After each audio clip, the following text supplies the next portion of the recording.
निवेश आरोग्य में भाग 75 आधुनिक वैद्य भाग 8 वैद्य दिलीप गाडगीळ पुणे। तो आधुनिक विज्ञान के बारे में या आधुनिक वैद्य के बारे में मैंने काफ़ी बहस अभी तक की है और वो इसी उद्देश्य से है कि आज के जो दृष्टिकोण डेवलप हुए हैं खास करके रोग और आरोग्य के बारे में उसका मूल क्या है। तो इसमें आधुनिक वैद्य का सहभाग बहुत ही बड़ा इस प्रकार का है। जिस तरीके से हमने बचपन से लेकर आज तक अध्ययन किया है, जो हमने अनुभव इसके बारे में लिए हैं, इन सब के पीछे आधुनिक वैद्य इस प्रकार का है और इन सभी के परिणाम हमारे मन में बुद्धि में बस गए हैं।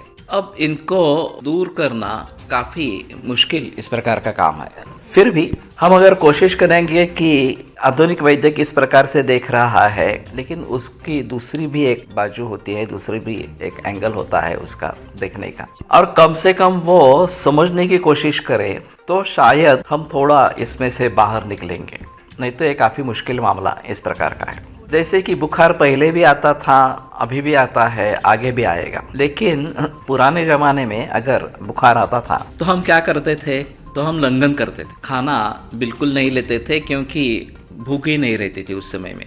एक बिस्तर लेकर सो जाते थे ताकि हमें पसीना आ जाए और बुखार उतर जाए। और लिक्विड डाइट, चाय, कॉफ़ी, धने जीरे का कषाय वगैरह इस प्रकार से लेते थे कि जो पचन होने में हल्का हो और फिर बुखार में उपयुक्त इस प्रकार का हो जाए।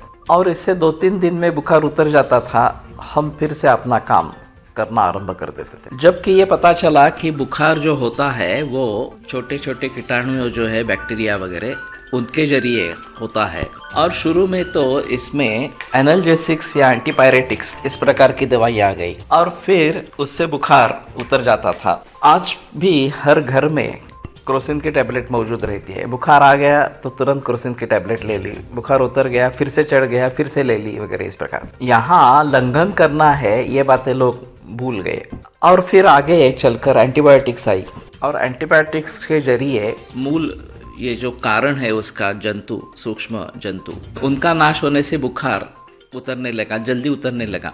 अब बात यह है कि इसके जरिए ये एंटीबायोटिक्स का प्रॉपर प्रयोग न होने के जरिए उनकी इनोकुलेशंस जंतुओं को मिल गई, उनकी प्रतिकार क्षमता बढ़ती गई। और दूसरी जगह हमारी प्रतिकार क्षमता घटती गई क्योंकि जो खाना है वो नैसर्गिक नहीं रहा, हाइब्रिडाइजेशन आ गया, केमिकल पेस्टिसाइड्स, फर्टिलाइजर्स उसमें आ गए और फिर हमारी प्रतिकार क्षमता घटती गई। इसका नतीजा ये हुआ कि जब ये वायरस का प्रकरण निकला, स्वाइन फ्लू हो, डेंगू हो, कोविड-19 हो, तब जिनकी प्रतिकारक शक्ति अच्छी नहीं थी, प्रतिकार क्षमता अच्छी नहीं थी, उनकी मौतें हुई।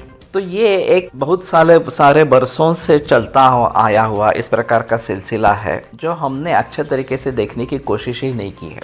तो अगर हम हमारी प्रतिकार क्षमता अच्छी रखेंगे तो इस प्रकार के जो एपिडेमिक्स है, पैंडेमिक्स है, उसमें हम बच पाएंगे क्योंकि प्रतिकार क्षमता अच्छी है तो इनसे हम लड़ पाएंगे। और केवल यही नहीं, जो नॉन कम्युनिकेबल डिसीजेस है, कैंसर, हृदरोग वगैरह, उससे भी हम बच पाएंगे। तो हमें चाहिए कि हम उसके बारे में सजग हो और प्रतिकार क्षमता बढ़ाने की बात करें।